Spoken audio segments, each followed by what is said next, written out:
We're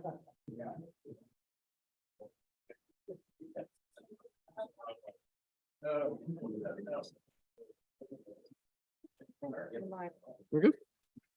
Okay. Welcome everyone to the April 4th council meeting. And just as a reminder, this meeting is live streamed and recorded and available on the town Parry Sound website at www.parrysound.ca.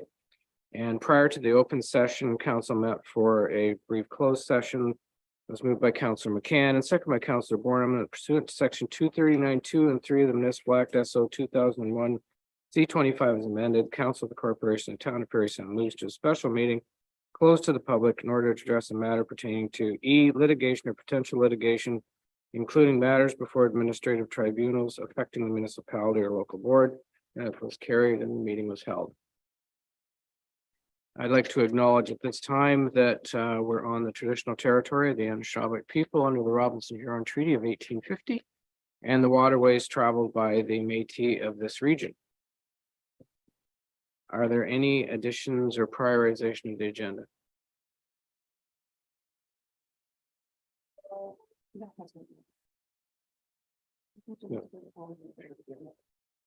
Councilor McCann.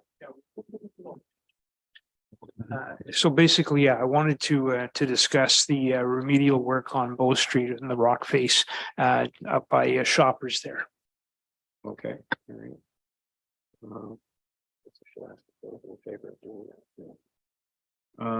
Council in favor of discussing that later in the agenda?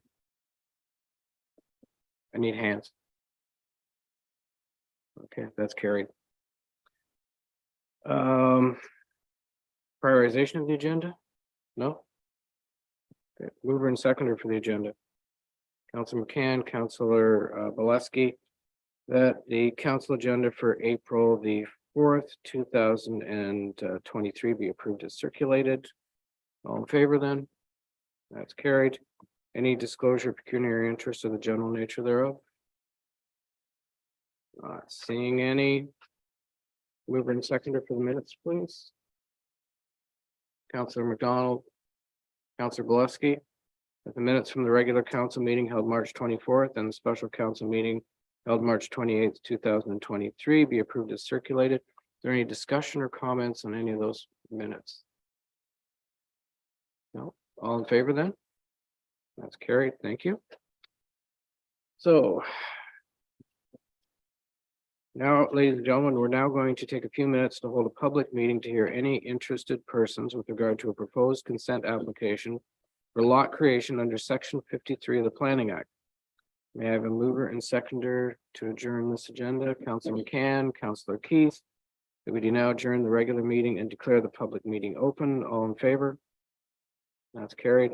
Ms. Johnson, can you explain how the public was notified of the consent application B2303 for Artisan Construction Incorporated and Marion Nissen?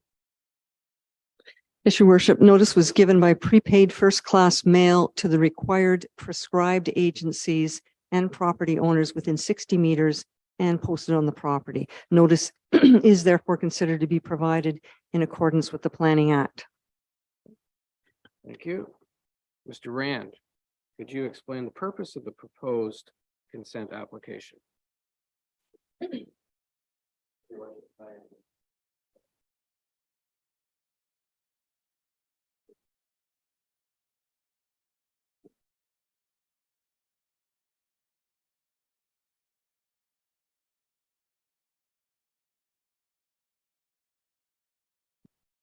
We're going to need that too. Something's not quite right there. Pardon me, your worship. Thank you. Yep. The subject lands are located at 20 McFarland Street. The application was submitted in order to facilitate the creation of one severed lot and one retained lot. The subject lands contain a semi-detached dwelling under construction, with the lot lines being proposed along the common wall. And staff would note that the resultant lots would conform with the intent of the town's official plan and comply with the town zoning bylaw. Thank you, your worship. Okay, thank you. In accordance with the Planning Act, council will consider all matters placed before it prior to granting consent. a person or public body who files an appeal of a decision of the council of the corporation town of Parry Sound in respect of a proposed consent does not make written submissions to the council before it provides or refuses to provide a provisional consent, the Ontario Land Tribunal may dismiss the appeal. Does anyone at this time wish to speak in favor of this proposed application or consent? If so, please come forward and give your name and address.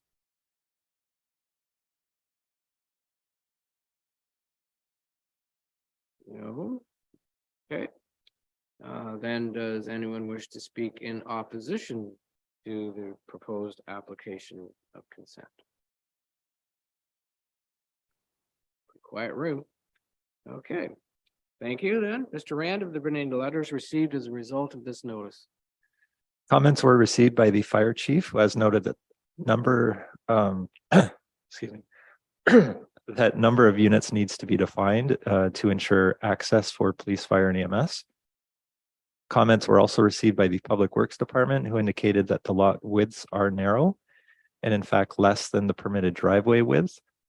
Snow storage and entrance exit conflicts may be problematic, and consideration should be given to limiting the driveway widths should the separate lots be created.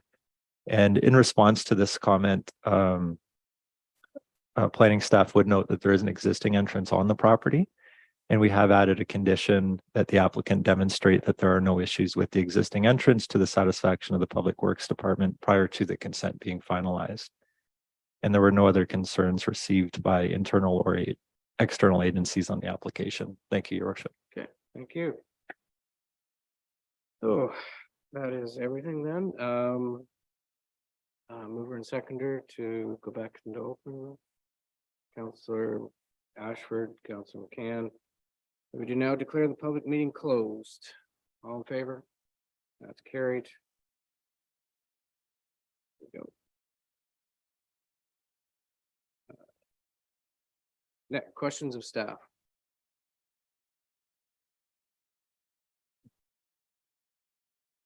No questions? Okay, all right. Correspondence, Ms. Johnson.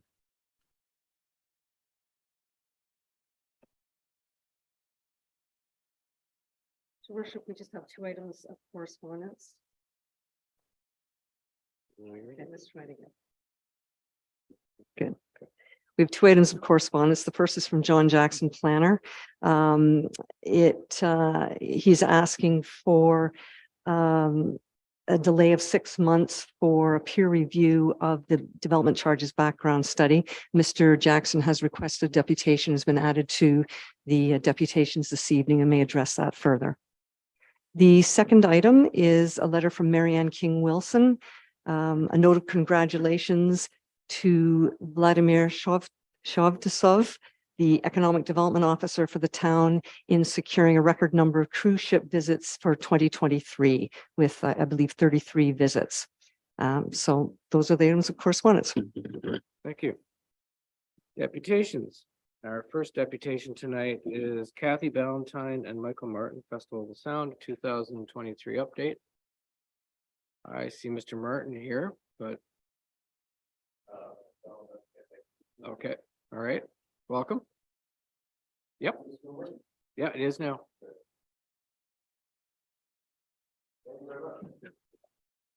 You need to press the button on the front. There you go. There we go. Through your worship, as council is well aware, the Festival of the Sound has been a presence in the Parry Sound tourism and culture sector since 1979. Over the last few years, the festival has met many challenges, and we continue to thrive through COVID and through much else. Our tickets for 2023 went on sale yesterday, and I am pleased to report that after just 2 days on sale, we are already over 10% of our ticket revenue for this year. That's a pretty good number.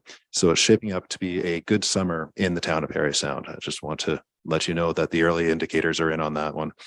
The festival's relationship with the town of Parry Sound is longstanding, and I believe it is to our shared benefit. We are your tenant and we are your client at the festival office at the Stocky Center. But more importantly, and more, we seek to be your partner. Our corporate goals align with yours. The festival sees mutual benefit in making Parry Sound a place for more year-round residents and for business investment. To this end, we continue to expand our programming, especially in our outreach and education work, through new and developing collaborations with Near North District School Board, Parry Sound Public Library, West Parry Sound District Museum, and many others. We are showing young people and visitors what Parry Sound has to offer. We are seeking to increase the likelihood of young people choosing to stay here and to work and to build their lives here, and for visitors to see us as a viable place to relocate. The Festival of the Sound helps attract thousands of people to Parry Sound each year. If just one household per year chooses to relocate to Parry Sound because of the festival, think of the impact on the municipal treasury as we go forward. We share your passion for this community and your belief in what the future holds for this community. And I think we are all seeing very strong indicators as to the potential that the rest of the world is starting to see in Parry Sound. We share your enthusiasm for that. We're proud to have the town logo prominent among our partners and look forward to working with you for the benefit of our community and our other stakeholders. The festival runs, our first concert is a Canada Day cruise, as is our tradition, on July 1st this year. And the main festival runs from July 19th to August 5th this year. There's no ask associated with this. I'm just coming in to say hi, let you know that we're here, and we look forward to continuing to work with you. Thank you. Happy to take any questions. Any questions? I'm not seeing any, so that's good. Thank you for the update. Thank you very much, for your worship.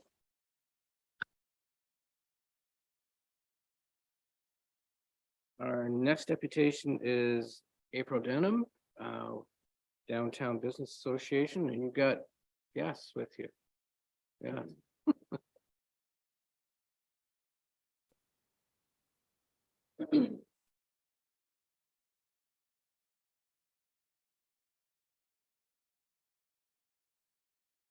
The button on the front. Hi. Hello, Mayor McGarvey, council and staff.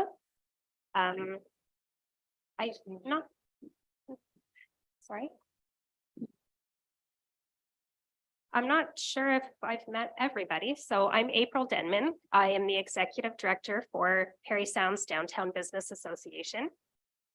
Some of you will remember just a few short months ago, Roger Burton, retired council representative for the DBA, informed the rest of council of the potential imminent demise of the DBA and asked for council support to find volunteers and staff.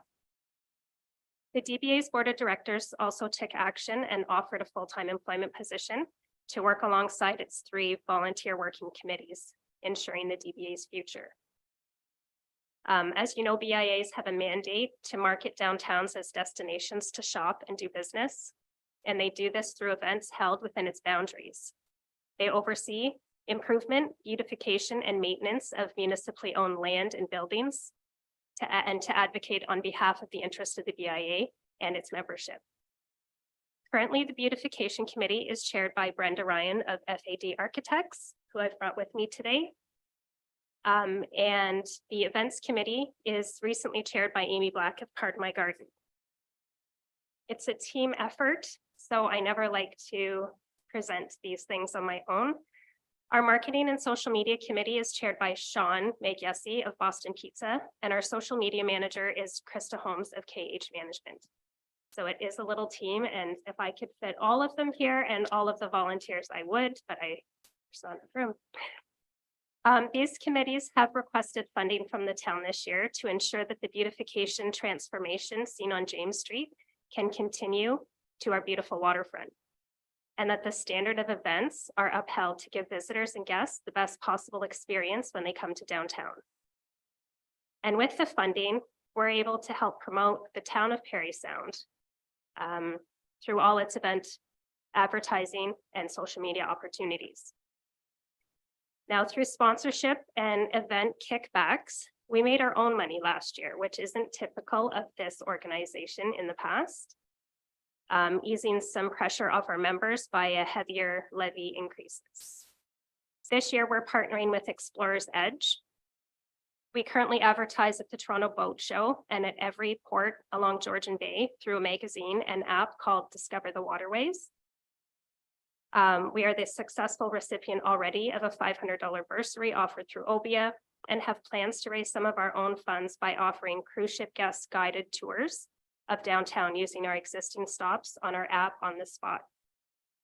With so many new shops, restaurants, and cafes opened and opening, and our current membership engagement for email correspondence up at about 60% open rate from 29. The DBA is well on track to have its best year yet, and we look forward to the continued partnership with the town through these initiatives and our MOU agreement as well. Thank you for your time in advance. And here's some of the plans that we have for this year.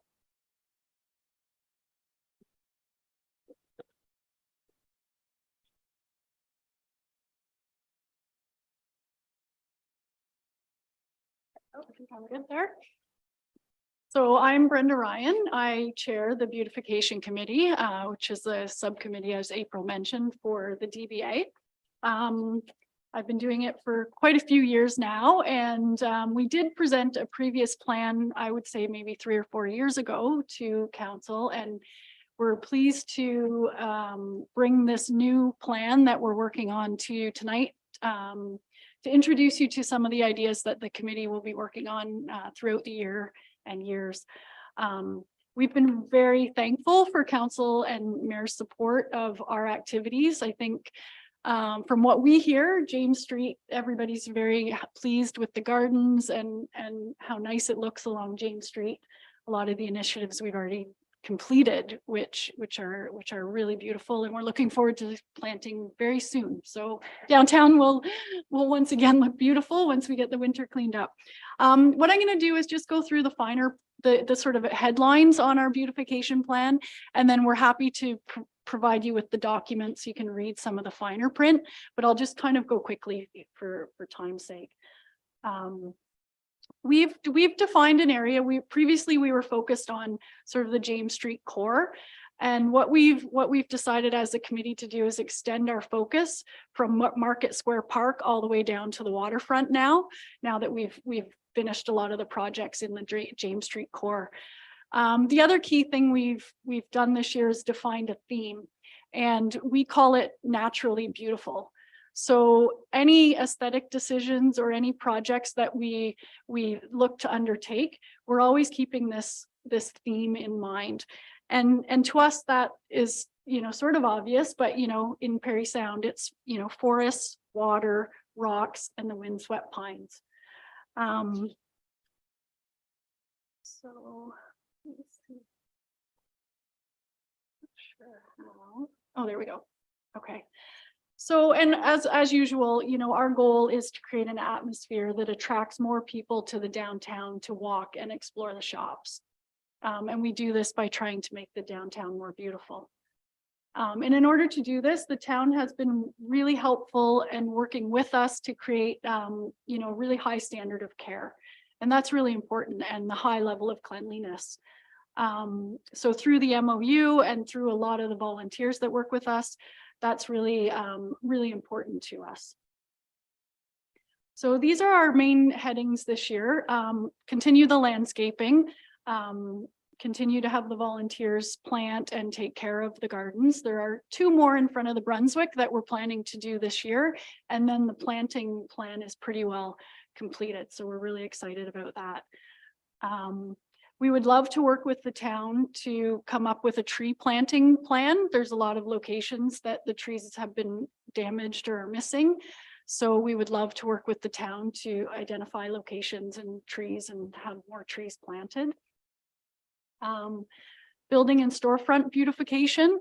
We would really like to start to focus a little bit more on this as well, and really engaging with the building owners and having their buy-in to our plans and what, as a vision of our town, and really engage them in the process. So the facade improvement program will also be very important if that's a program that council the mayor decide to continue, we would definitely support that and encourage you to do that. We continue to sort of build our arsenal of Christmas decorations. Hopefully we'll have a little more money this year, not as much as in the past. We've really done well with the pine Bristol sprays, but we'd like to build on that and maybe create a focus on the waterfront as well at Christmas. We would like to start the process of potentially designing new banners. We've had the sort of seasonal banners with spring, fall, winter, and summer for quite a few years now. So the committee would like to start maybe presenting ideas or creating a focus for some new banners that could be put up. Again, the sidewalk cafes and those always create the intimate surroundings. So if council and our committee can help support businesses to create those, that's great. We've had some ideas for a windswept pine art installation. So we'll continue to work on that with some partners that we're hoping will join with us. Street furniture. We do have in the works to build pergolas over, we call them our living room gardens at the parking lots. So we're just trying to find a contractor. We've had a lot of trouble trying to find someone to help us build those. We have money, we have materials, we just need someone to do it. So that should be coming. And again, any new street furniture or anything, that the town or the DBA is purchasing should keep with the theme and the color schemes that we've defined. This year, we would like to look at the info booth and do a bit of a redesign in that area where the info booth and the washrooms and the little parkette are. We'd like to do a bit of a redesign there. Also, just to make the washrooms, we've had a bit of feedback that the canopies that were there block the public washroom sign. So we'd like to sort of rework the visuals to make sure that people visiting town know where the public washrooms are. I think a key thing this year too would be, these joint projects with the town and town staff. We've really worked well in the past, and because we'd like to extend the zone sort of to Market Square all the way to the waterfront, that brings in a lot of different focus groups or different interest groups. So we're really hoping that our vision for these areas can be a big discussion between, the waterfront committee that's now established and the town and town staff. So, yep, that's all for me. Sorry, thank you for your time. Appreciate it. Is that everything? Yeah, and then Amy would like to.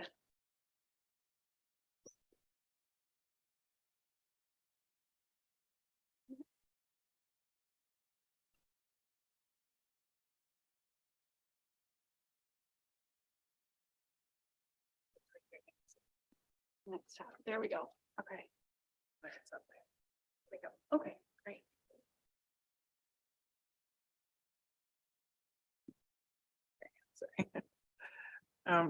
Okay.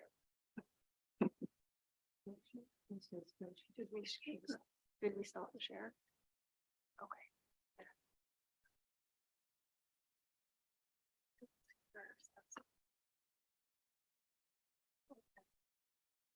You can still see it.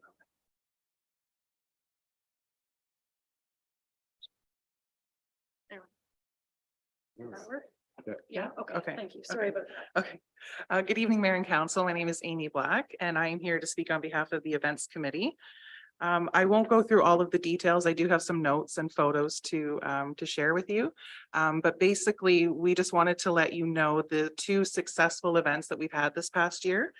We have shifted our focus over the past couple of years and decided to host 2 larger events throughout the year with minimal volunteers and working within our budget. We felt that pooling our resources and creating 2 successful events better represented the DBA. So last summer was our 2nd annual Summer in the Sound Downtown Festival. It was the first in-person event though, and it was a huge success. The weather, we couldn't have asked for a better day. The crowds were large, and Art in the Park, that event that was happening, was a really good crossover for us. It was also the most engagement we've had and positive feedback we've had from any event in recent history. So it's something that we're looking forward to repeating again this year. We have decided as a committee that, I'm sorry, I'm trying to go quickly to not waste time. But our plans for next year is to actually divide the daytime and evening portion of the event into two separate locations. So last summer we closed off James Street, and that was the kid-friendly portion of the event, along with the beer gardens and the live music. But this year we're proposing that we keep the downtown closed during the day, and then the evening portion move towards the waterfront and take advantage of the band shell for some live music and have the beer gardens there, all contained in one area. Some areas to improve for us, looking more into a first aid station, more police presence and volunteers. That's really where our struggle was with this event. Aside from that, the carnival games were a huge hit. The prizes that the kids could win, everything was really well received. And our goal is to really work together with the town. Communication is key, and we want to make sure that we're sharing the event information across all of our socials with the DBA, but also to work with the town on this as well.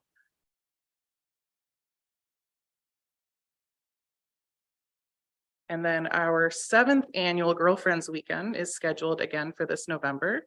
So this is the longest event running that we've had.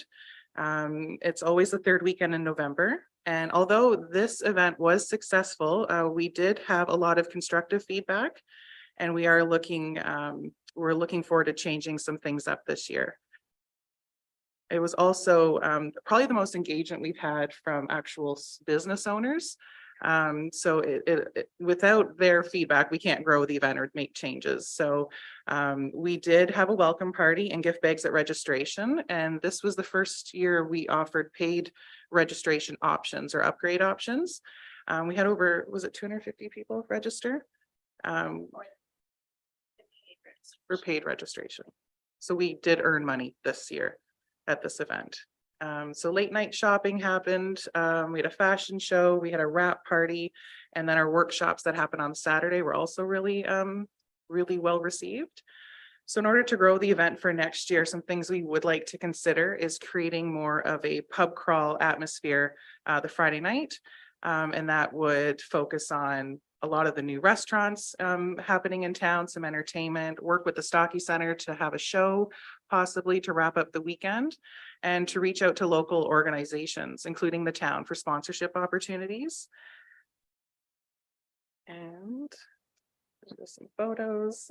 So we are asking for your help and support to grow this event.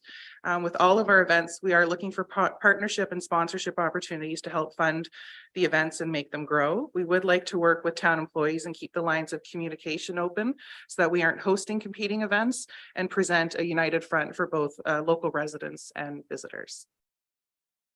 And that's my presentation. Thank you for your time. Thank you. Very much appreciated. I just before I go to questions and comments from everyone, I want to say I'm very impressed with how the downtown's shaping up, and the businesses, and the customer service as well, which has been really good. So kudos to everyone down there. Thank you. Mr. Harris had something he wanted to say, and then Councilor McCann. Thank you, Mr. Mayor.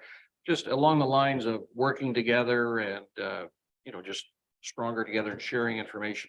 I mentioned to our economic development officer, Vlad, we talked about the little information booth that's over there, the desire to get traffic to move from pedestrian traffic to move from the waterfront uptown.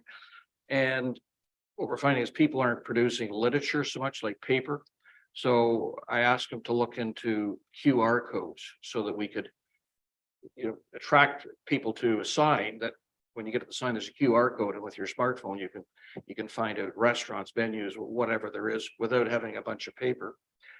So that was just last week. He's reached out to Scott Murphy, digital consultant, the business center, and they're trying to host a training information session on QR codes on May 31st at the Canada College.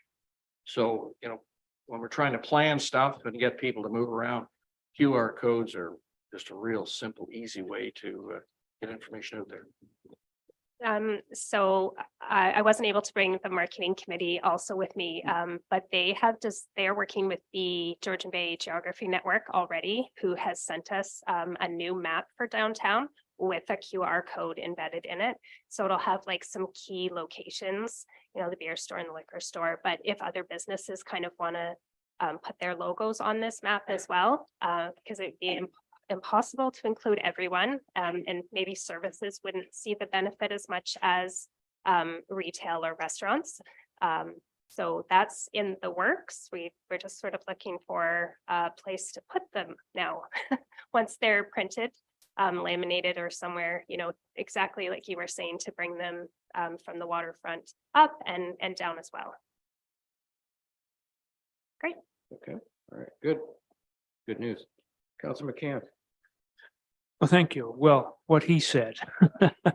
I had the same thing in mind, actually, from the Waterfront Advisory Committee meeting. That topic had come up about these codes, and I was going to ask you if anything like that was in place, but Mr. Harris had a little bit more detail to follow up on than I had. So very good. Thank you.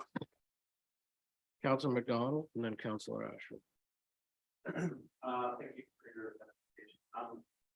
I'm on the board. Oh, Sorry. there you go. Beginning. Thank you for your presentation. I'm on the board, the DBA board, as a representative of the town. And they have a fantastic crew that works down there, very hardworking. Great vision. It's exciting to see what's happening. So I'd just like to say thank you for all your hard work. And the initiative to continue the beautification down Bay Street, I think will look very nice. That'll be a nice segue down to the waterfront. And certainly if we could kind of implement to get rid of the actual physical brochures and stuff, if there's any kind of chance to get grant funding for digital kiosks or something interactive that could be placed outside year round, I think that'd be great as well. Yeah, keep up the great work. Great, thank you. So Ashford.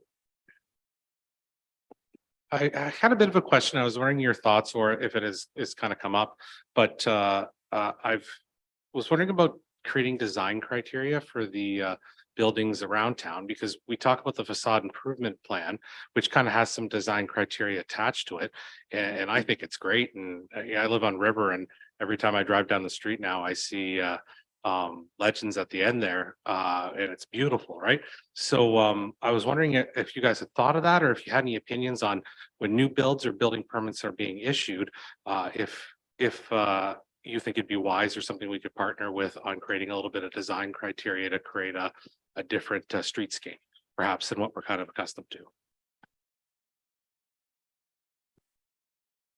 I can speak briefly to that, maybe more as an architect than as than the beautification committee. You know, in terms of scale and, you know, and makeup, we do have the zoning bylaws that height, you know, heights and lot coverage and those sorts of things. Creating an actual design guideline is a really difficult thing to do. You know, there's a lot of different ideas and opinions, and you know, and aesthetics can sometimes be very personal. So that's a challenge. But what I think in terms of what our committee would like to do is more focus on standards of care. And so looking at the bylaw in terms of property standards, currently there aren't a lot in terms of, you know, derelict looking buildings.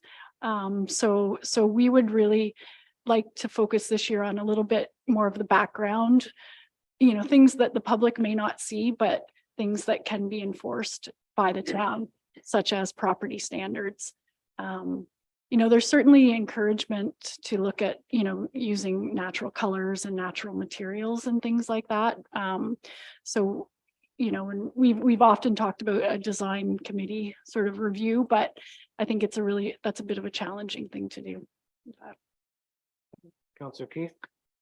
Yes, it's my comment, having traveled extensively, but also knowing other people who travel, and a good percentage are younger than I would hope that we do not get to a stage that we do not have any paper brochures or pamphlets for people, because contrary to theories, there's people much younger than myself that still want to have, when they are visiting someplace, they want to have that feel of the paper. They wear whatever they use it for. When somebody's driving the car and somebody says such and such, they pull that out. So I can assure you it gets passed on. So I hope we do not get into a state where we do that, because I can assure you that people who do have a few bucks and say are not using the digital, what'll happen is they just move on. They've got the money, so they will move on to another community. And I don't think we want that either. So please don't take it completely out.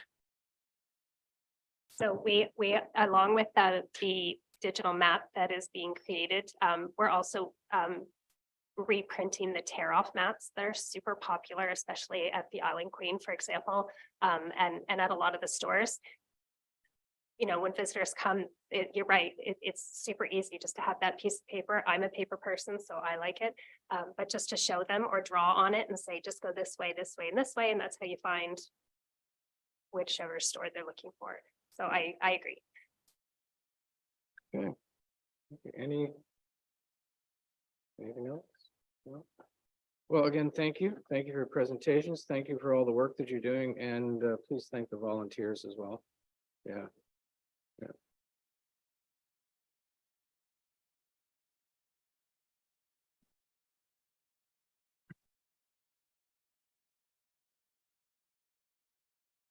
Our next deputation is John Jackson with regard to development charges.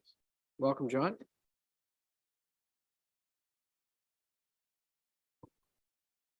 Thank you, Mayor McGarvey and Council, for the opportunity to augment my letter request from a group of development interests that over the past number of decades I've come to know. They've asked me to carry this forward to ask for an opportunity to delve into the proposed DC charges. And I thought I'd give you a bit of a backstory from the sense that I was actually in the town's employ in the late 80s when the first legislation for development charges came along. And it was a replacement process for the old lot levies. For those that are old enough to remember, it was kind of the Wild West where municipalities charged a fee basically on a per lot basis to offset the costs of growth, but there was no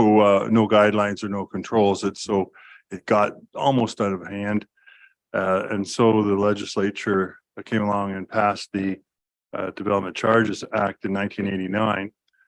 Well, working for the town, I was actually working with Cam Watson at that time, who actually did the work back in those days. And we produced an original development charges bylaw approximately 30 years ago.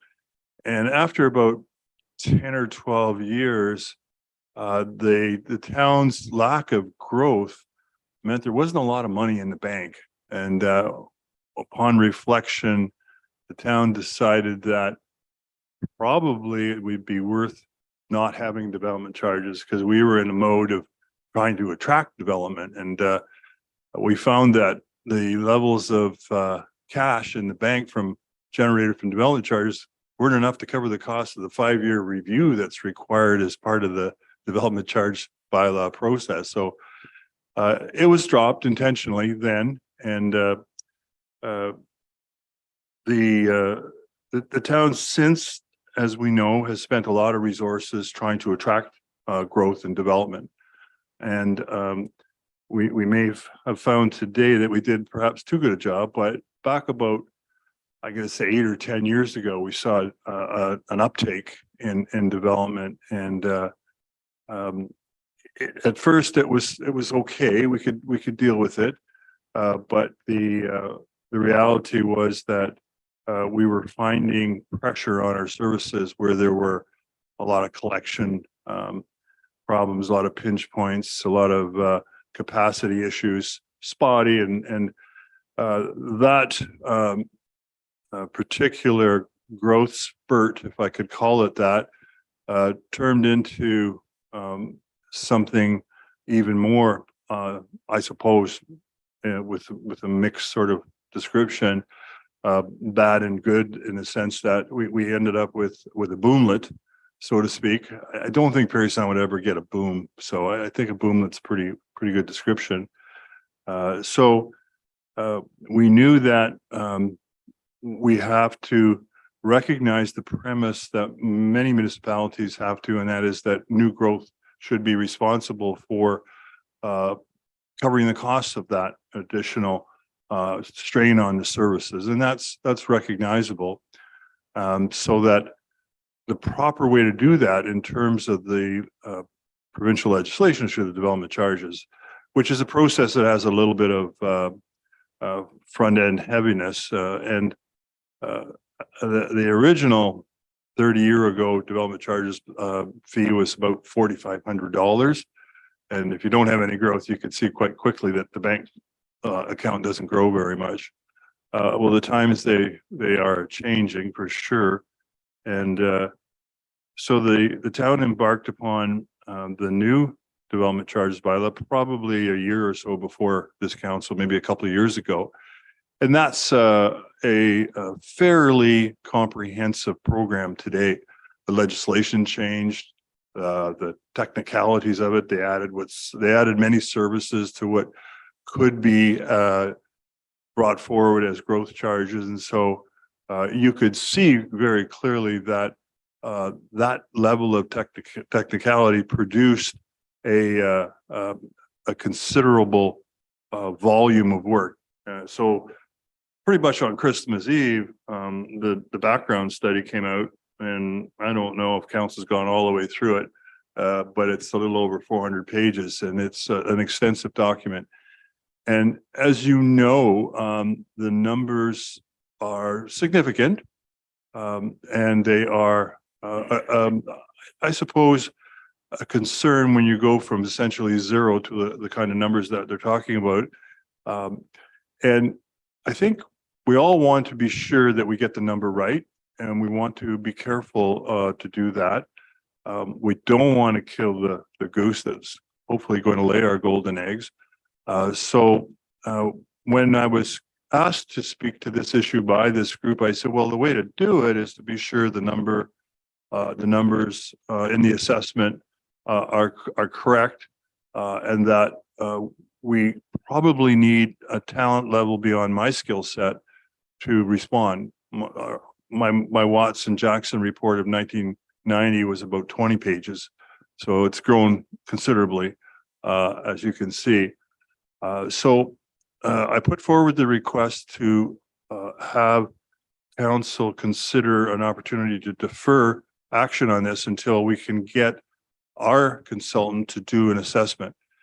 And I don't know what the number is. I can only say if the number comes and along and it's corroborated by our guy, who's an expert, it's at our peril, but that is what it is. And I don't know that it'll take 6 months. I'm hoping not. We want to deal with this quickly because we're dealing with growth pressures every day. So it may not be 6 months, but I put that number out there before we got the proposal, which we have now from the Altus Group, which is a large consulting firm in the GTA. So that's the request. I don't want to take any more of your time. It's pretty straightforward. I had an interesting meeting in Sudbury with the mayor on a client that I was working for there, and sort of after the meeting, I had some small talk about development charges, and he indicated that Sudbury's development charges are $20,000, and at that level, he said, developers don't blink. So obviously, what we have in front of us is something that's making our guys blink. But in my 46 years of planning, probably the most frequently used word is balance. So, and I think that's what we want. We want to hit a number that's a good balance for our community. And I'll leave it there because I'm hoping that we can get this delay for getting this little assessment done. So thank you, council. I can answer any questions that you might think I might be able to answer, but thank you. Yeah, thank you, thank you, and thank you for bringing that forward. There is a meeting going to be held April the 11th. 9 o'clock in the morning. Stocky Center, okay, it is going to be the Stocky Center. Invited guests? The development industry, okay, so, do you want to see what happens from that meeting and then we can proceed with that? Certainly, we're in council's hands. We're gonna have to do the assessment anyway in terms of Yes. appreciating that. So the good chance I'll be there. I hope you are. Okay, thank you. Councilor Borneman. Well, Mr. Jackson, I was happy to hear you say that growth should pay for growth and that the development community was going to undertake this study at their cost to start with. The Altus group is a large group, I guess, to be the, I don't want this to kind of fall into everything else that happens in Parry Sound, where once May 24th comes, nothing happens until Thanksgiving because we're all too busy to get any work done because we're busy with the work that we're trying to do. So guess my question is, when are these folks prepared to meet with Watsons if we do decide to go down this path? Like how soon can this undertaking be commenced? They're prepared to start immediately, so there's no reason that they could not initiate that engagement within, so I'd say 4 to 5 weeks.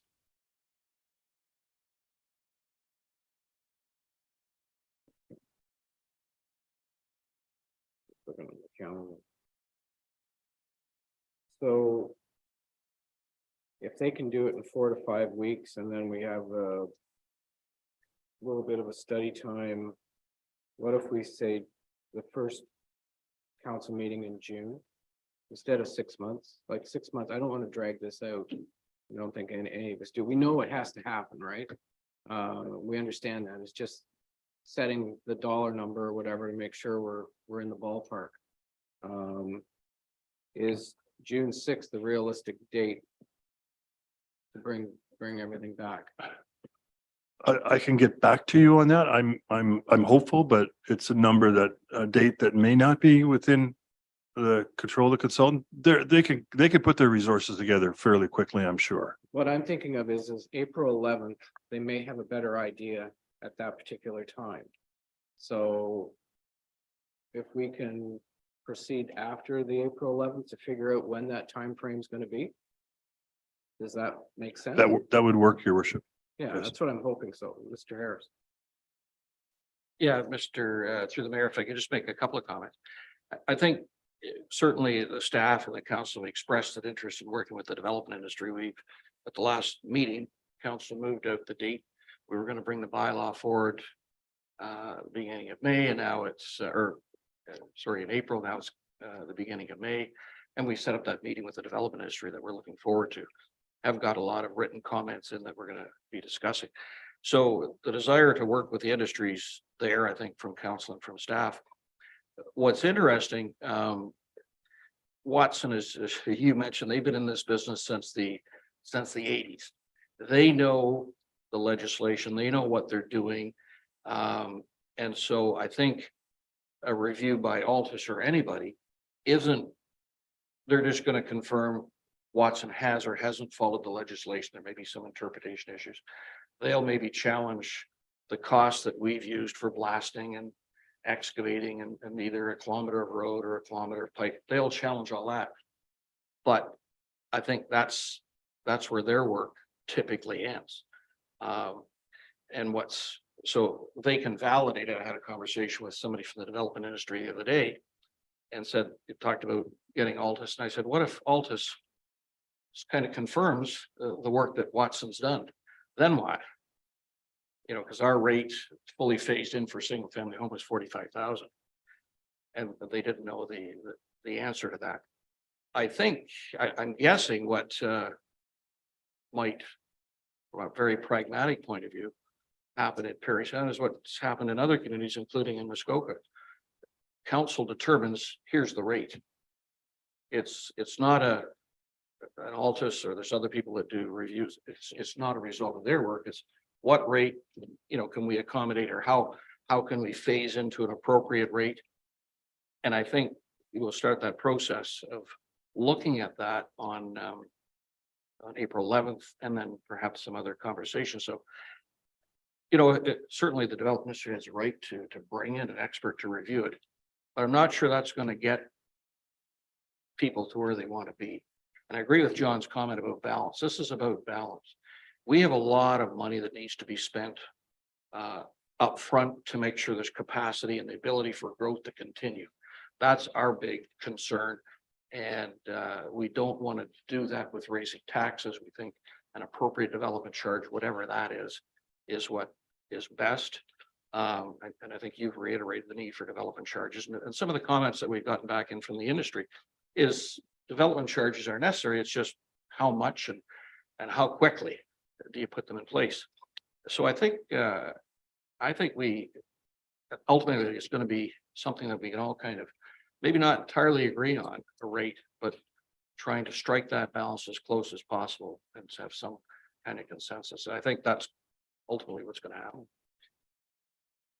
That's a part. I did circulate a newspaper article earlier, just prior to council meeting, where maybe we should all hold out a little bit of hope with Minister Clark today announced that there will be some funding with respect to infrastructure as a result of all of this. So, and their housing targets. So, maybe there is some hope for all of us that this won't become too onerous, but it's not something that we can rely on tonight. I really hope that there is too, but when I looked at the amount of money that they've got in the pot, it's peanuts compared to the cities that are going to be in there to grab that like a bunch of hawks. So we'll still be left standing, I think, on our own, but that's fine. Councilor McCann. Oh, did you? Oh. I guess so. Sorry, I didn't. Thank you, your worship. I apologize. I just not to just in anticipation, recognizing their experience and qualifications are much larger than my own. Did you see any issues off the top of your head that you can point to, or like I really don't want to wait on this and then we can't develop as quickly as we want to right now because we don't have the fees to put the infrastructure in place. But at the same time, like I look at it and I go, okay, this all makes sense. Is there something more you can add to that what doesn't make sense to you? Through your worship, I did have preliminary discussions with the consultants from Altus, and they think the number sounds high based on very, very preliminary assessments on growth projections. But I didn't get in the weeds. I'm in the twilight. I'm kind of letting other younger people deal with these issues. Councilor McCann. Thank you. Go ahead. Yeah, so I agree with Mr. Harris and you yourself, Mr. Mayor, and with Councillor Warnerman in terms of where I think council's sitting. I think we're proving that we're willing to listen to the development community. We keep thinking and talking about the idea that we have to be shovel ready yesterday. So I may be speaking out of class, but I think I'm confident that we're going to find some balance here. But I think for the amount of work and the research that our township is paid for this report that's come through, I think we have to give it some credence, and I think we can work from there. So to wait 6 months, I don't think is really a good idea. Something I don't like the idea of, and I think we're in some sort of unprecedented times here. We're coming out of COVID and we're coming on a bit of a rebound, and And people are moving up to this area. Barrie seems to be the new Toronto. I think Aurelia is going to be the new Barrie, and maybe we'll be the the new Aurelia someday. If you look at some of the growth that's been there, so we don't know what to expect. We need money in the bank, and these are unprecedented times.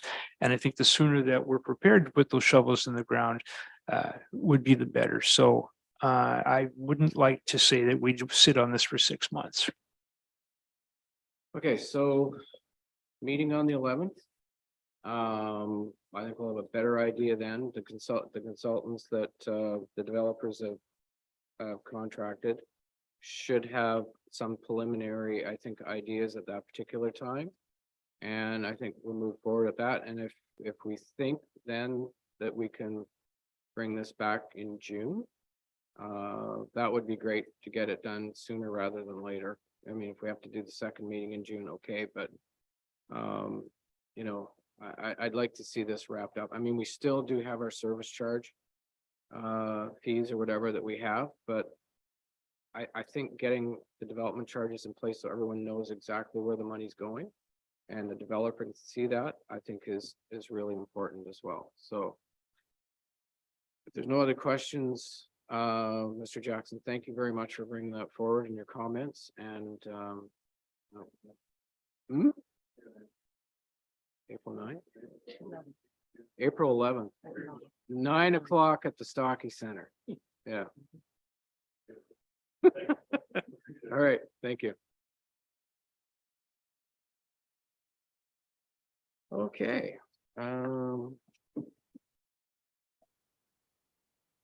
Reports. We'll start with Councilor McDonald. I have nothing to report at this time. Oh, okay, all right, Councilor Borneman. Thank you, Your Worship. Good evening, everyone.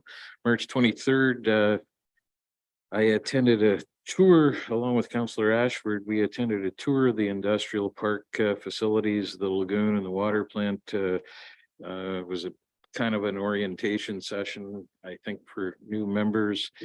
The board met thereafter. The transition from McDougall administering the park to Carling is well underway.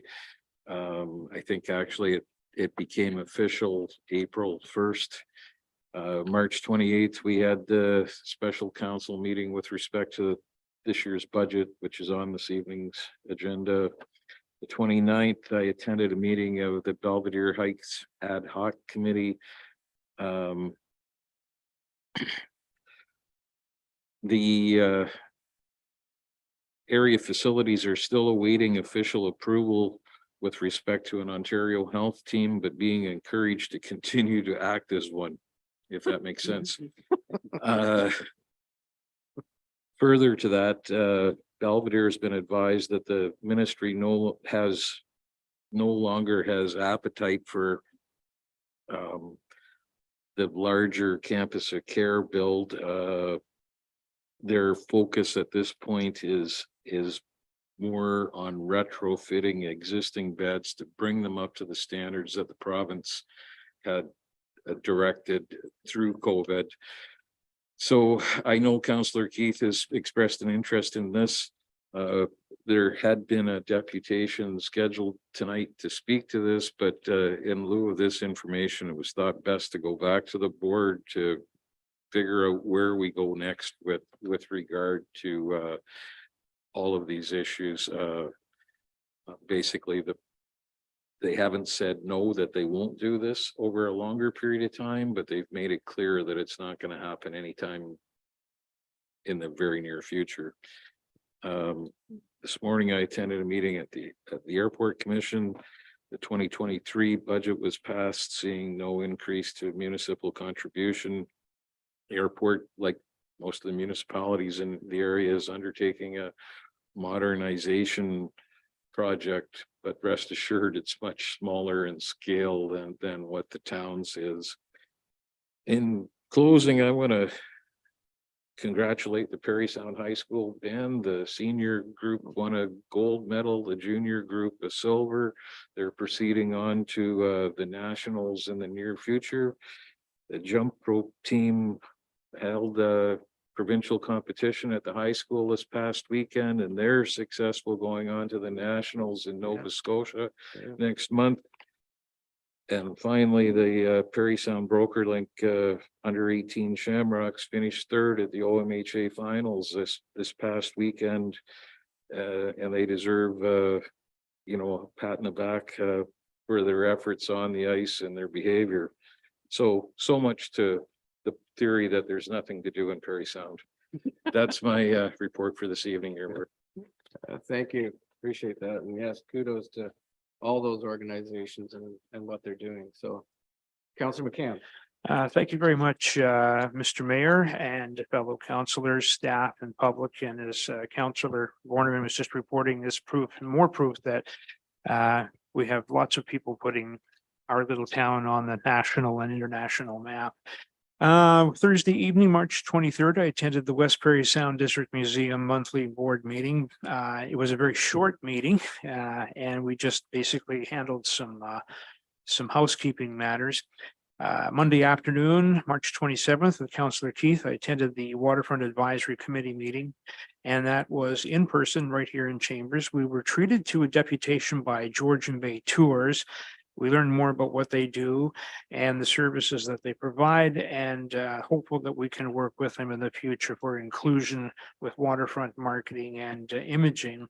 We had an update on dockside kiosks and an update on the cruise ship visits coming this year. Committee is very hopeful that there will be shuttle bus service to downtown and waterfront areas in place to take our visitors to any number of places, services, or activities. And we have 33 ship visits coming in this year. So that is really something to be proud of. And that's a lot of income coming into the area and putting, again, Parry Sound on the international map. And as it's been said before, we're experiencing a bit of a growth spurt in this industry because of the political concerns and upheaval and low water levels over on the other side of the pond there. So we're looking forward to a few years of really, really good cruise business here in the area. So and we also talked about the idea of procuring a West Parry Sound district. Sorry, we're also looking at procuring the the steamship Wabano exhibit for the Parry Sound Museum. We talked about putting that, hoping that will fall into place. And last Tuesday evening, I attended the Parry Sound Council budget operating budget meeting, as Councillor Borneman said, with that is coming up as well. And that's my report. Thank you. Councillor Keith. Yes, well, thank you. Good evening, Mr. Mayor, fellow councilors, staff, and the public.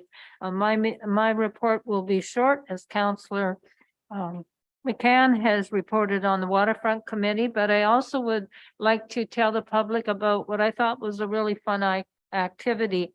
I had seen and had spoken to a few people in other communities where when the ice was going out or somewhere near the end of the ice skating time anyways, where young people, usually that was the case, although people of any age could participate, would register, which is what happened in Parry Sound, and they would have the opportunity to paint pictures on the ice, because the ice and the paint was environmentally safe.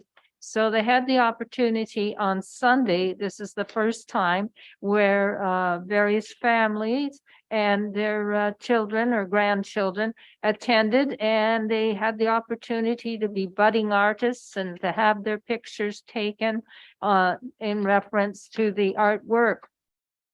Jamie Young was responsible for getting this all together under, of course, Ms. McNamara's supervision. However, we ended up with 39 participants for the first time. And I think that, and I certainly heard very favorable comments about the experience.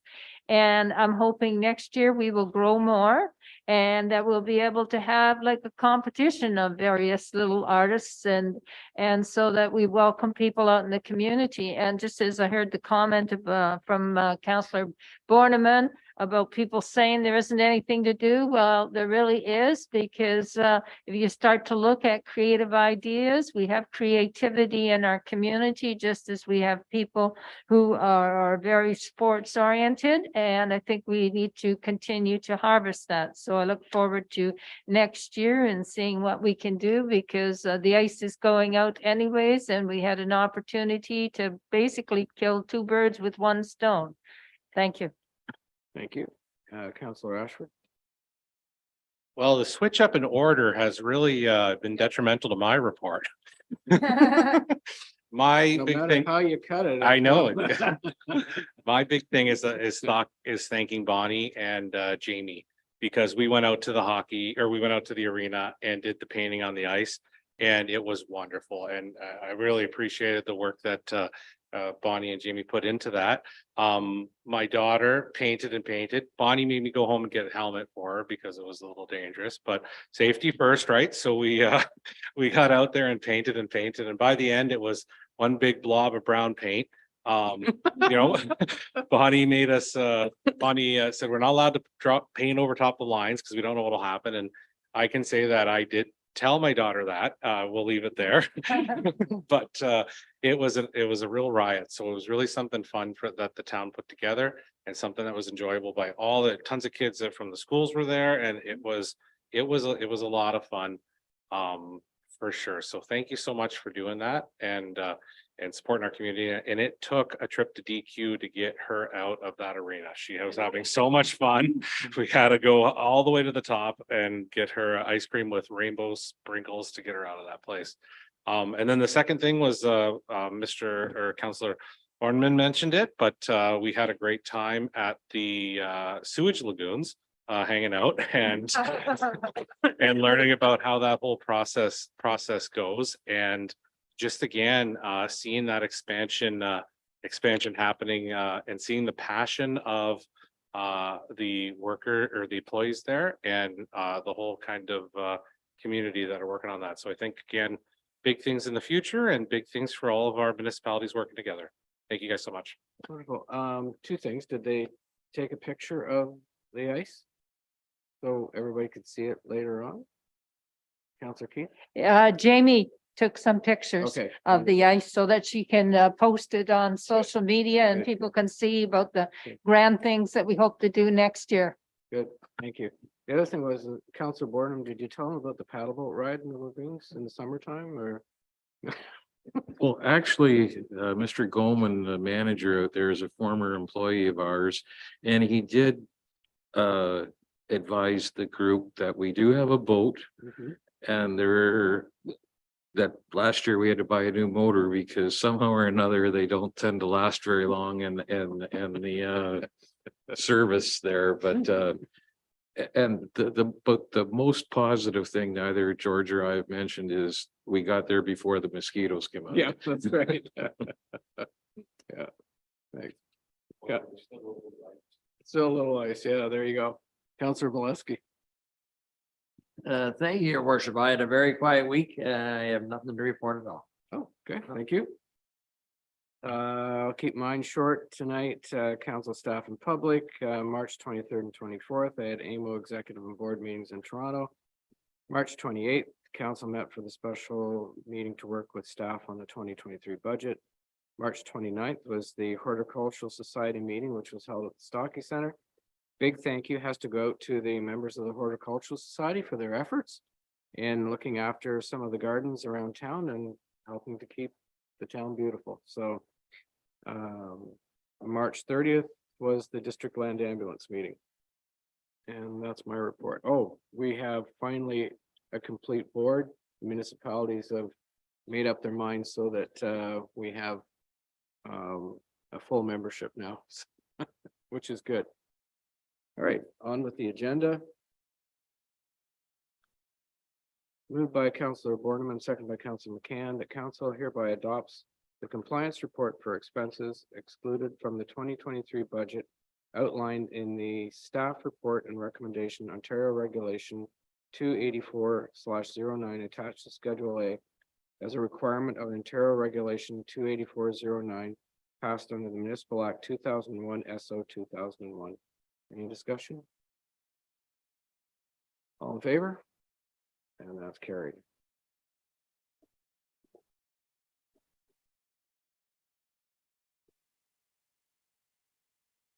Now, this was a read and a half. Moved by Councillor Borneman, seconded by Councillor McCann, whereas the town of Parry Sound owns the McFarland Street landfill site, which is subject to the conditions of MECP amended environmental compliance approval. Number A 520201. Whereas the closure monitoring report represents the former McFarland Street landfill site performance monitoring data for 2022 as completed to fulfill the conditions of amended provisional environmental compliance approval ECA number A 520201 issued by the Minister of Environment, Conservation and Parks MECP for the post-closure care of the McFarland Street landfill on June 5th, 2020. Therefore, be it resolved that the Council of the Town of Parry Sound hereby acknowledges receipt of the report titled 2022 Annual Report Closure Monitoring Programs McFarland Street Landfill Site as prepared for the Town of Parry Sound by Azimuth Environmental Consulting Incorporated. Any discussion? Councillor Ashford. I had a clarification question. I'm not sure if we have the, Mr. Kearns is on. are you, Mr. Kearns is on. I was just wondering if there a huge section, I didn't really understand how to read it fully, but as I went through a large section is oil, it's called petrol contaminated or oil contaminated or something. And I was just wondering what exactly it means. Is it just that it was at risk? We know oil was put in that place. At some point, did we spray it all with oil? Like it seemed like a enormous area to have so much in it. Did we accept brown soil? Like I was wondering exactly what the story was, and as the map seemed to make it look like it was getting bigger. But so just kind of as we're going forward, is this a liability that we're addressing, or is this like landfills set where it is and we used to spray them with oil and it'll be fine forever? So through your worship, we did not spray it with oil, no. So it was a receipt of petroleum hydrocarbon contaminated soils that were accepted at the landfill site some 20 some years ago, I believe. And I think if we look at the monitoring data, it's basically shown that it is not considered to be a liability going forward, that the landfill site is generally operating in a steady state, which means it's not doing anything it shouldn't be doing, and it is performing as expected. Okay, Thank you. Councillor Borneman. So, Mr. Cairns, that brings me to the question. We've been getting these reports regularly for a good many years, as long as I can recall. Is there a wind down to this monitoring at some point in the future, or does this go on forever and a day? These reports don't come free, I assume. Through your worship, no, they are definitely not free, and they are a mandated requirement. So I think there is some good news in that we've seen a reduction in monitoring requirements through the data and in the way in which the landfill site is performing, which allows us to lessen the amount of laboratory analysis that we have to do and sample collection, but this will continue. Yeah. Ballpark guesstimation how long this will continue, or is it I realize that you're not making that decision. Through your worship, typically post-closure of these, they're in perpetuity, as long as it remains in its state that it is. The only bonus we might get is it might not have to be monitored as on a regular basis as what it is currently. It might get extended. Correct, Mr. Kearns? Yes, your worship, that's correct. There is an opportunity with our consultant has many years experience at this site as well. So they make recommendations to MECP based on that monitoring data. So probably the best we can hope for is a maybe a larger window in monitoring and a less stringent monitoring regime. It's a forever project. Councilor McCann. Yeah, thank you. So looking for a bit of a history lesson, how long ago was this site actually used? I can remember a time when people just came and dumped garbage there. Then it became a transfer station, but to the extent of the area that was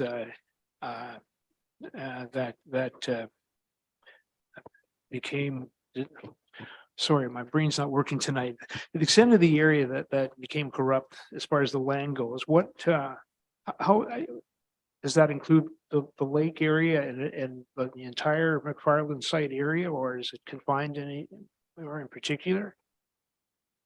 Through your Contaminated worship. was the word I was looking for. I'm sorry. Yeah. So the actual area that's encompassed by that environmental compliance approval is shown in one of the maps within that document. That would be the easiest way for you to refer to it, I think. So there is an approved area, although it is no longer active, but the post-closure process involves that approved area that was utilized as a landfill site previously. Okay, thank you. Anything further on this? Ms. Kearns, thank you for all the work on this. All in favor? That's carried. Thank you.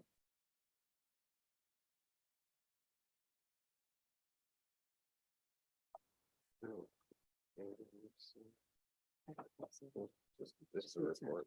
Okay.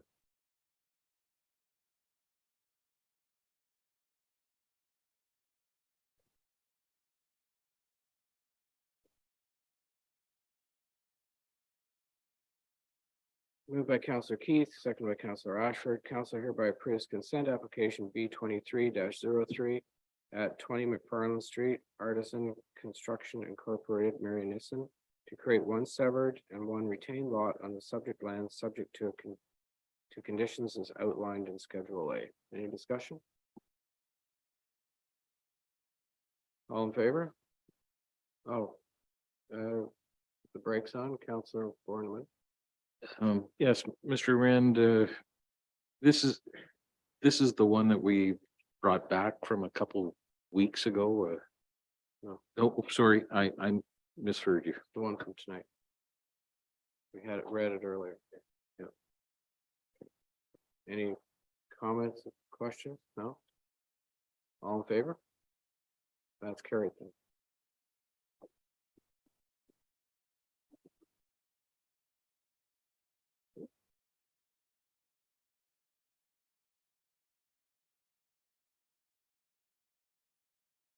Moved by Councillor Borneman, seconded by.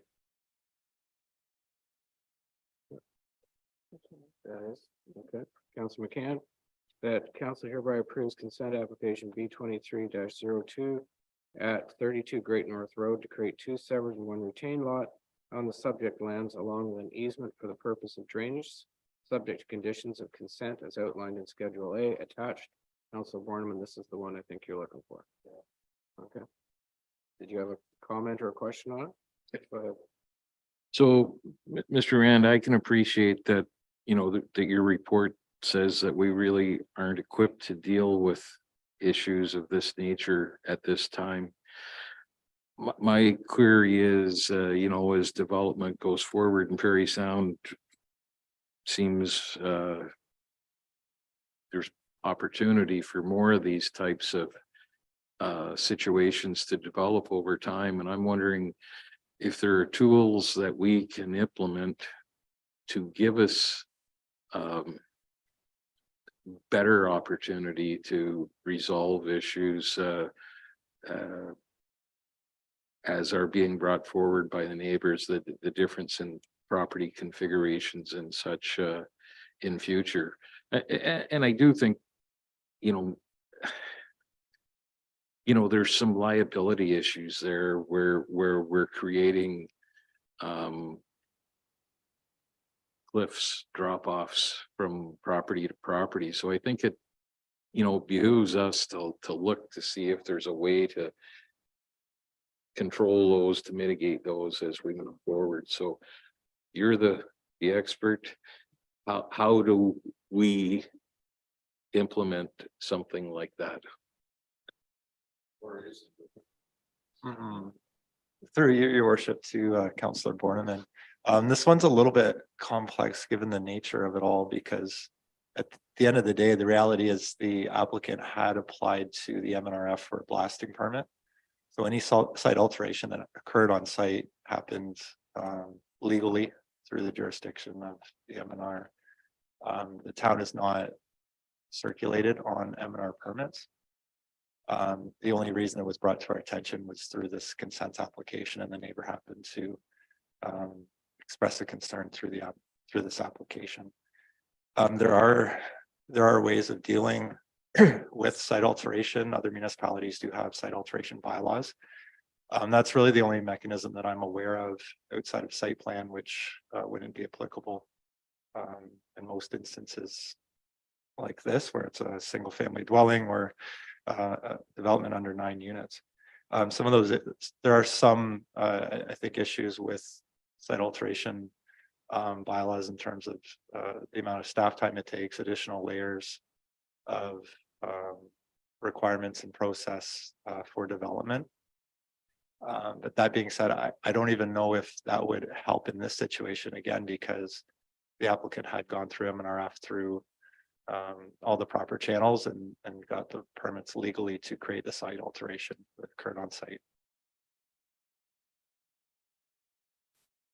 Councilor Borman, do you want that investigated?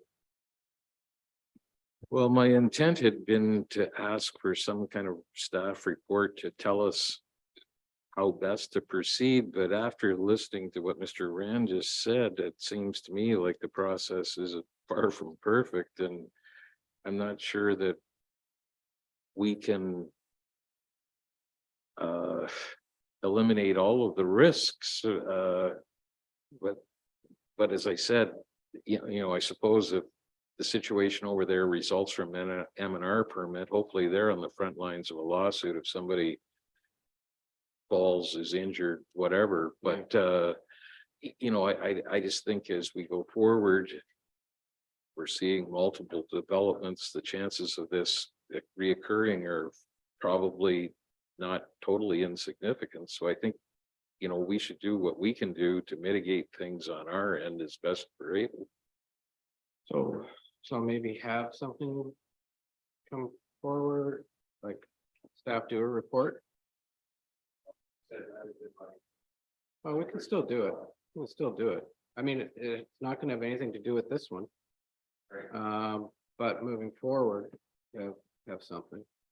If you move that, then we need a seconder.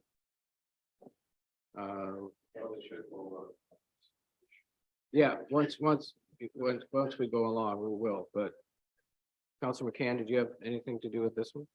Yes. One of the concerns, as I recall from the last meeting, and I got a bit of an education myself today, is that, but I have a question which has come up. So you get your permit for blasting, but there's no need to have a site plan in place before you start altering the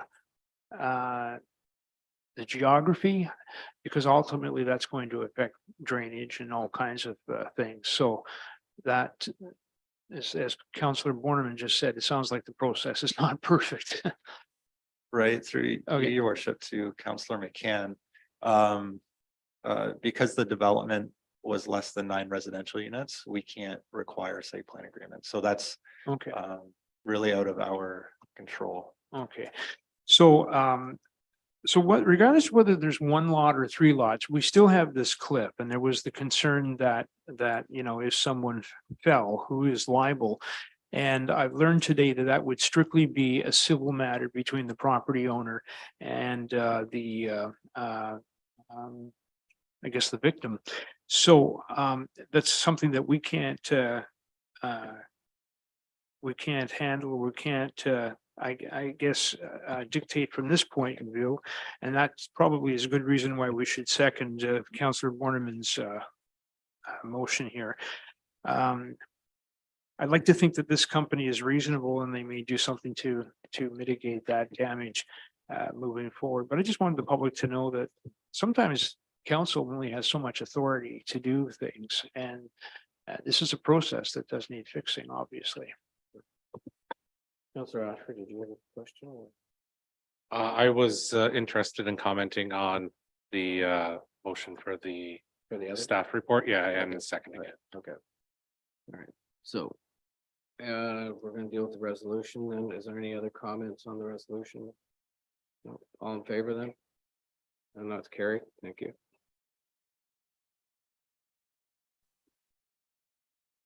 Good. So Councillor Barnum. Okay, what do you? Councillor Ashford wanted to second that. Did you get that? That staff do a report on options to deal with site alteration. Right. Yeah, okay. Sounds good. Councillor Bileski. Yeah.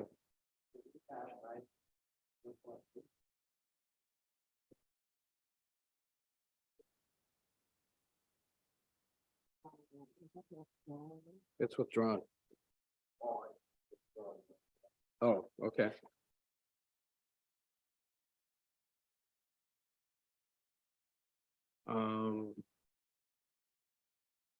Councillor Ashford, go ahead. I just wanted to inquire further to the idea and direction to staff as if we would be talking about like a grade regulation type bylaw that we would kind of, which, you know, sounds crazy in a town where the grade changes constantly, but would we be looking at something like that, where the grade is currently, if that's altered, there's some sort of conditions or some sort of process that's followed to ensure neighborly kind of like, because it's in certain sense, it's going to be a civil matter no matter what. But if we put something in place, then that's going to make the lives of our citizens a little bit better, because you won't have one citizen's neighbor, you know, digging out, 3 feet beside their house.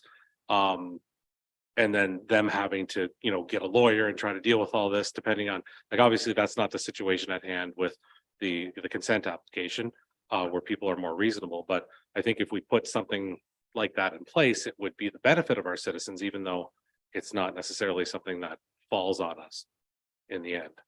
Am I understanding that correctly? And is that what we're looking at? Through your worship to Councillor Ashford, it's my understanding that site alteration bylaw, you'd probably have some sort of threshold. You wouldn't want to regulate someone, digging a garden and planting tulips.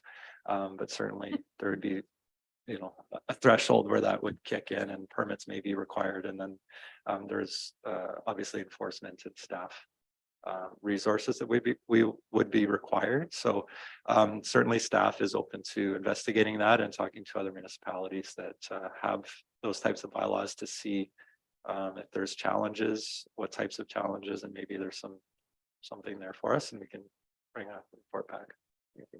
Chief Thompson, and then Councillor Barnum.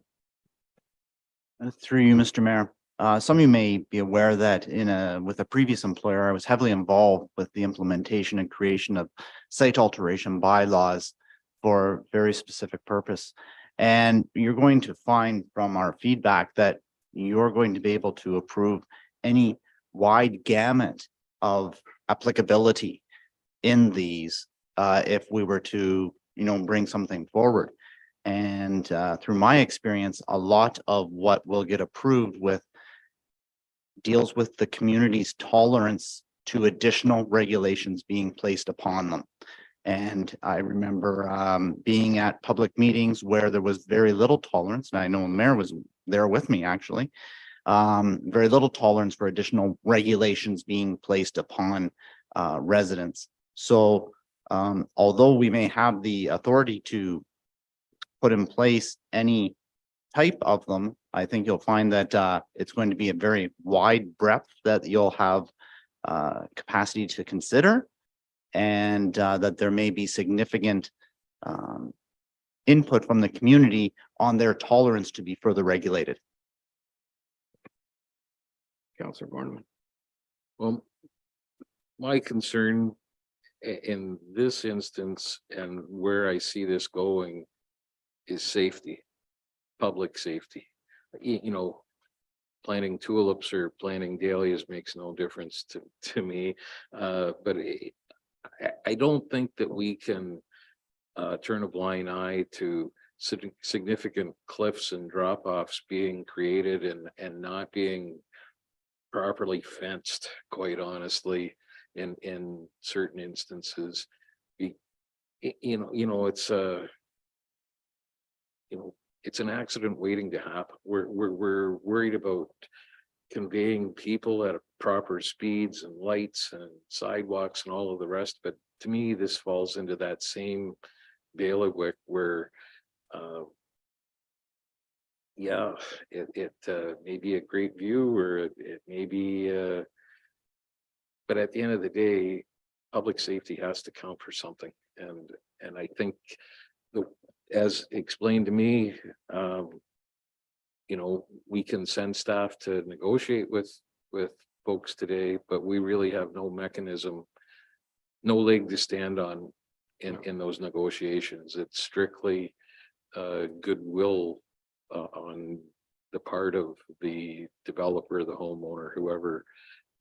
We need to have something with some teeth to protect people in the future. Councillor McCann. It almost kind of sounds like we're dealing with some double standards at some point because of the legislation that we do have. And as far as the threshold goes, 9 units seems to be a fairly significant number. If you were going to lower the threshold, I mean, 9 units or 8 units, I suppose, which would be the max, whether they're in town housing or whether it's a couple of building with a couple of stories, you're going to need a significant amount of development to prepare the land for that. So yeah, I can see that digging up tulips is not a reason to go looking for a permit, but it seemed to me that that threshold's pretty broad at this point. And and Councillor Borneman is right. I think safety is something we have to keep in mind all the time. Anything further on the direction? All in favor? And that's carried. Okay. We have 951, moved by Councillor Valesky, second by Councillor Ashford. Whereas Council for the Town of Parry Sound received a request from the organization Women of Ontario Say No to support Bill 5, Stop the Harassment and Abuse by Local Leaders Act 2022. Now therefore be resolved that Council hereby supports Bill 5, Stop the Harassment and Abuse by Local Leaders Act 2022, which will require the codes of conduct for municipal councillors and members of local boards to include a requirement for those councillors and members to comply with workplace violence and harassment policies. And further be resolved that copies of this resolution be sent to Premier Doug Ford, Minister of Municipal Affairs and Housing, MPP Graydon Smith, the Association of Municipalities of Ontario, and West Parry Sound municipalities. Discussion? All in favor? And that's carried. Thank you.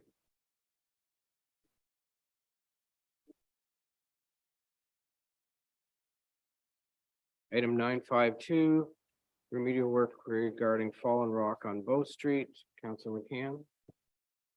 So thank you. I had asked for this prior to my knowledge that remedial work had been done at the spot where rock was falling there next well, just in close proximity to Shoppers and the sidewalk on Bow Street. So I originally thought it would be prudent to bring it to council tonight if we were going to look at the idea of shoring up the whole wall rather than just put a bandage on it, but I didn't realize at the time that Public Works had actually not just removed the rock and put a new light standard in, but actually had used a jackhammer to loosen up the and try to remove the danger of more falling rock in that particular area. It's still a bit of an eyesore, but at least it's a safe eyesore at this point.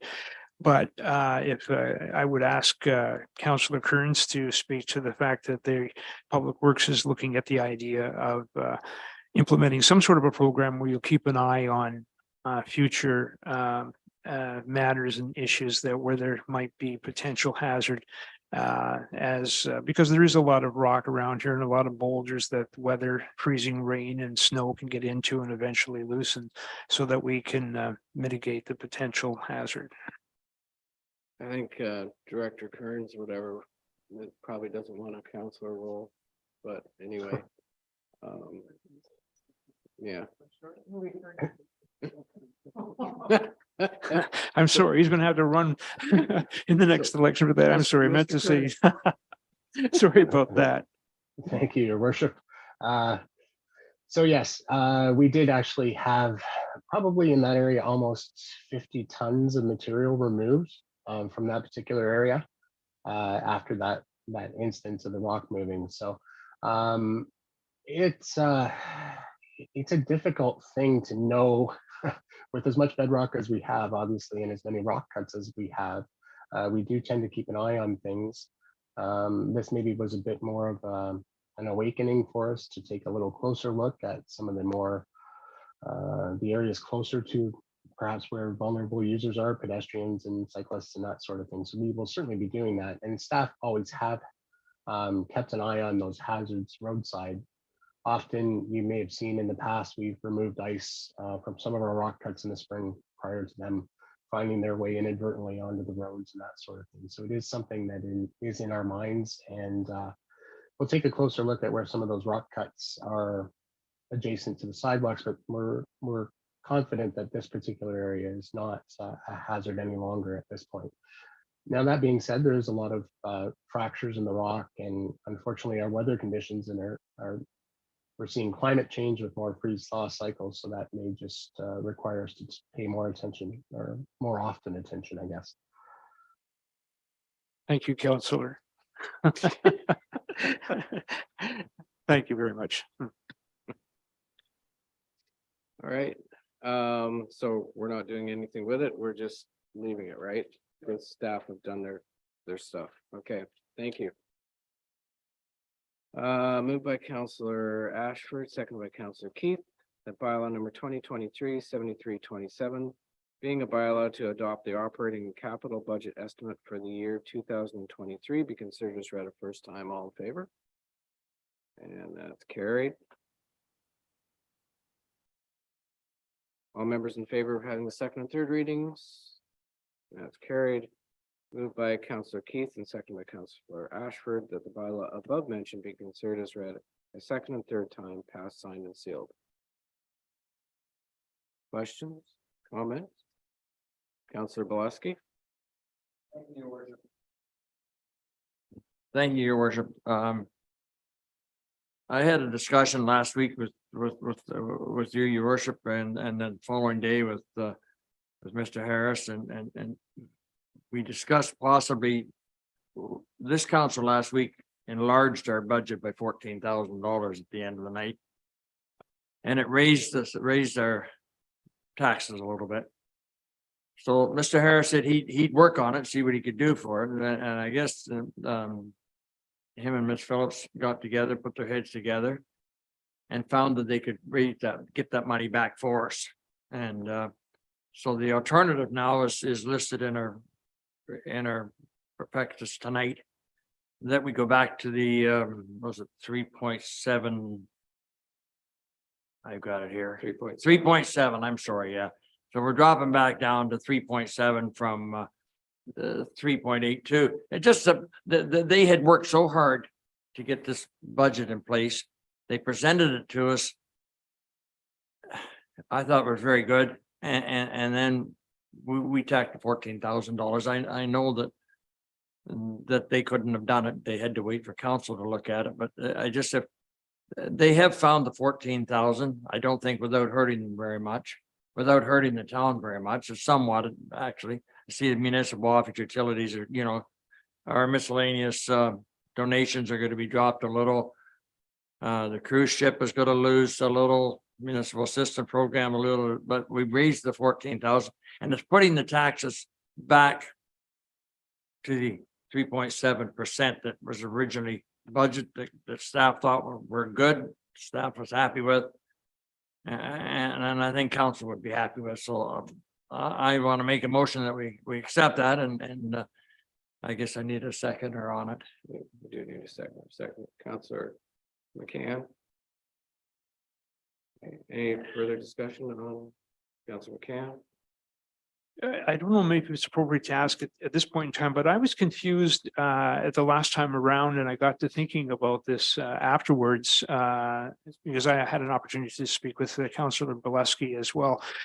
There was sponsor money for the signage that was given to us, and was that the signage not in the budget? And I'm wondering how we would consider an expense, something that was an expense that was paid for by a sponsor. How does that work? Or am I off in another ballpark? Through you, Mr. Mayor. So originally we had the project for the sponsorship sign in the budget, but at that time we were seeking out sponsorship and it wasn't yet confirmed.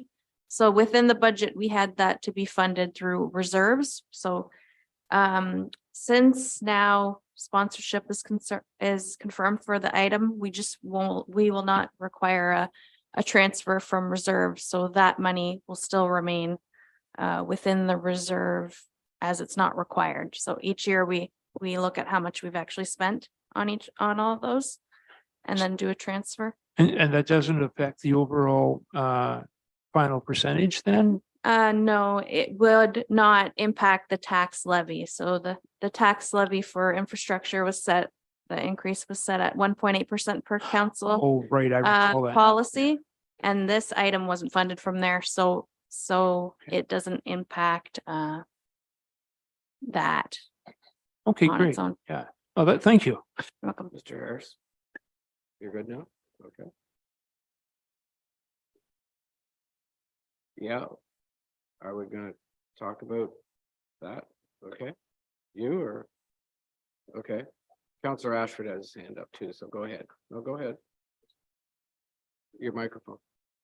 Isn't going to speak to the amendment, but I think it is traditional, Mr. Mayor, that someone kind of give a brief synopsis of the highlight Okay, of what's happening here. we will, once we get through this other part. Councillor Ashford?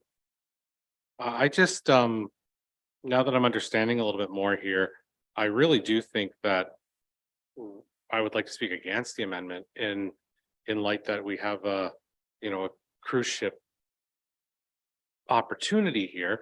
And we should be putting our time and energy into that, making sure that grows as opposed to pulling money out of it. And then the municipal assistance program is, something that really bridges the gap between some organizations in our community functioning and not. So when I kind of look at the list, I'm not sure where we get the municipal office utilities out of. If that's just the staff got to keep their lights off on Fridays or whatever. So if that, I can certainly live with that. As long as nobody's tripping and hurting themselves. But at the end of the day, the other ones seem like they're almost as essential as can be for a community to try to, it's kind of our main tourism increase right now is those cruise ships. Mr. Harris, Ms. Phillips? Somebody? Yeah, I'll perhaps make a couple of comments and Ms. Phillips can add. From the cruise ships, we did add funds, I believe, to the cruise ship industry, to that area of the budget. But we've backed it off a little bit, but it's still, there's net new money. I think in the other part of the budget, or the items that we're trying to find funds for, they are of benefit to the community. So using the funds that have been identified for community benefit You know, whether it's some of that money is allocated this evening or 6 months from now, it's still going to the worthwhile cause within the community.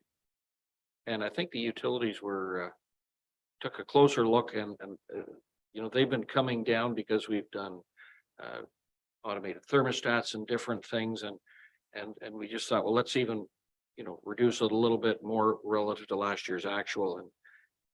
We didn't think that it was enough to cause us any concern.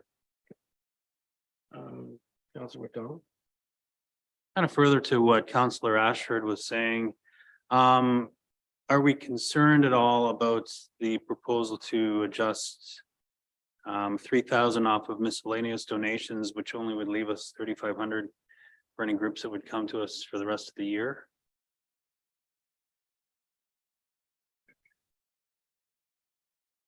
Ms. Phillips? I can offer that in 2022, the miscellaneous donation line was 5,000.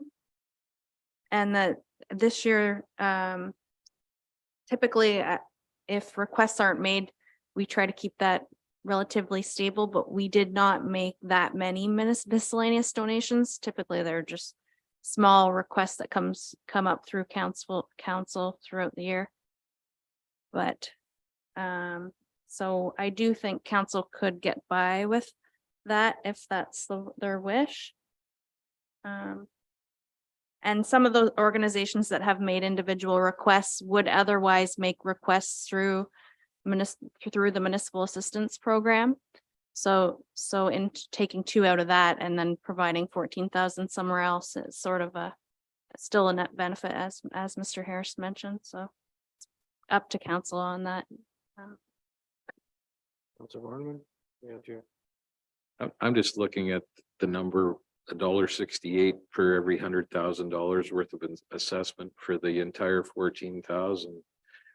So to me, it's when I know what my tax bill is, less than $10 is probably fairly inconsequential, however we slice this.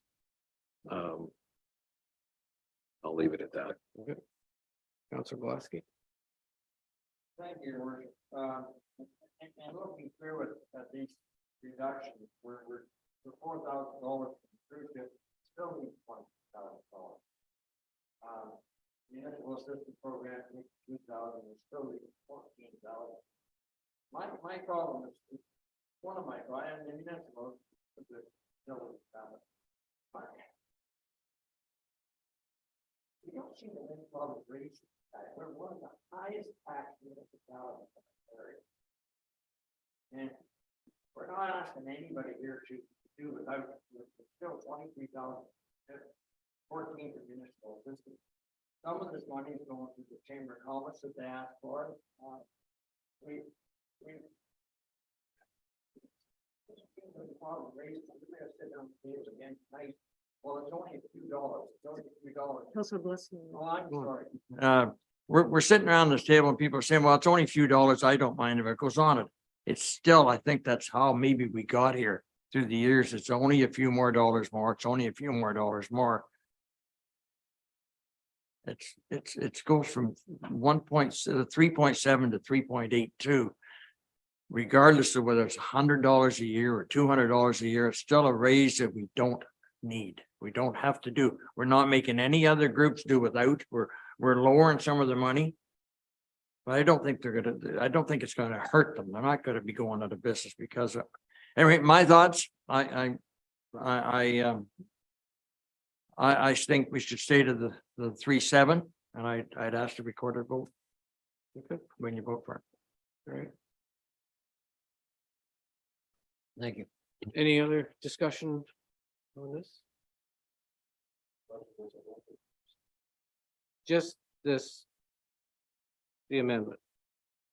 So in other words, money comes from where staff have found it within the budget to keep it at 3.7, or it's 3.815 or something like that.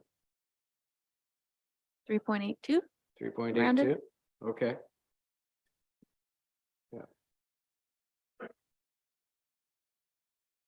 So we're good?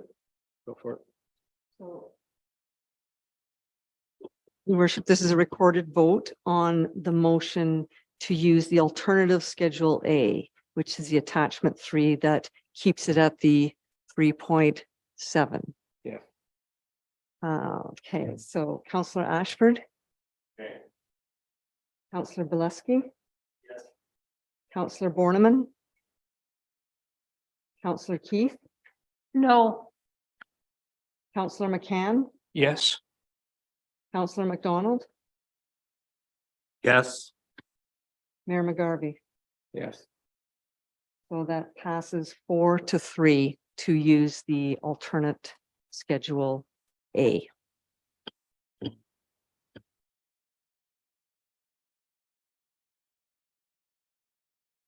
All right. Carried. That's the amendment. So now we've got the bylaw. So. Yes, Councillor Barnum, you looking for a synopsis? That plus, I sort of had this conversation with Mr. Harris, I think kind of briefly via email. My recollection is that there are certain portions of this budget that are predicated on numbers from our development charges. Based on the numbers as presented, I think within the development charges, seeing as those are subject to change, I assume that at some point in time that something will be brought back to council to tell us that we are either portions are unfunded, or that we have to take a different, maybe a different approach to funding that portion of those projects. Is that correct? I'm not sure who I'm asking the question of, actually. Through the mayor, I'll take. the Glad you question. got it out there, though. Through the mayor, I'll take that question. I believe there's one project, a fairly sizable project. It's the work that needs to be done on pump station 2. And if you recall from our bus tour, that's the pump station at the base of Champagne Street and requires a force main to the plant. Fairly expensive project to ensure there's capacity for future growth. And a large chunk of that project is funded from development charges. As we heard this evening, the industry wants more time to look at the charges.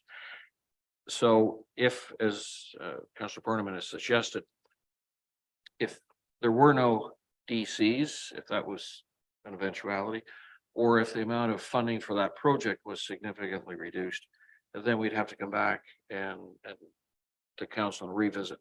Are we going to do the project, or how might the funding happen? The project, although it's large, the first phase is to do the design and the engineering of that. So we wouldn't be, we wanted to get on that because it's an important project, but we wouldn't be having huge commitments in terms of construction and awarding tenders until probably next year. Okay. Ms. Phillips, would you like to give a synopsis of the actual budget for the public? Yes. So the draft capital budget was presented on February 28th, and the draft operating budget presentation followed on March 28th. Decisions of council at those meetings are provided within Appendix A to the budget. That's attached to the report. And an alternate Schedule A has been provided, and that will keep the tax rate increase at 1.9% for operations net of growth and 1.8% for the dedicated annual infrastructure levy. And together that will be 3.7%. The taxpayer will pay $54.14 per year, or $4.51 additional per month for every $100,000 in residential assessment to come up with that 3.7%. So that is pretty much a summary of what's within the budget. If council has any more questions, definitely I'll be happy to answer those. Okay, thank you. Any other further questions? No? All in favor as amended then? And that's, any opposed? No, okay, that's carried then.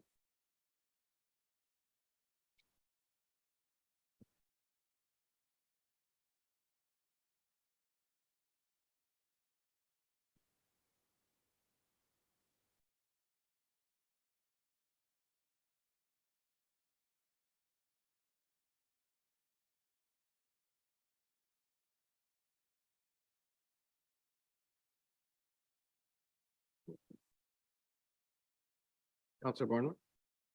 I just think that we should applaud Ms. Phillips and the staff. Yep. You know, 3.7% is way under cost of inflation last year. Yeah. You know, they deserve a big round of Yeah. applause for the work that they've done on this. Absolutely. And Thank you. I agree. Yeah.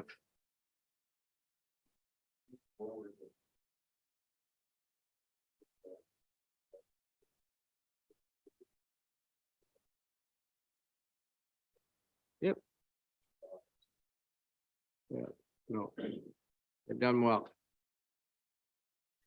Moved by Counselor McCann, second by Counselor McDonald, that bylaw number 2023-7328, being a bylaw to confirm the proceedings of council, be considered as read a first time. All in favor? And that's carried. All members in favor of having the second and third readings. Carried, moved by Counselor McDonald, second by Counselor McCann. That the bylaw above mentioned be considered as read a second and third time, passed, signed, and sealed. All in favor? And that's carried.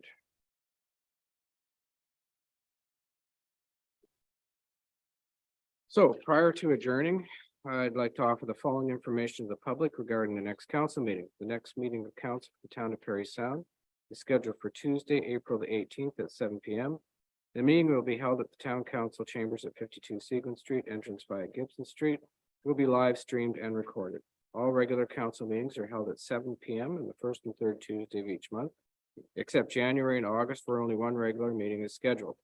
Council meeting schedule, notices of special council meetings, complete agendas and minutes, and instructions on accessing live streamed and recorded council meetings are all posted on the town's website.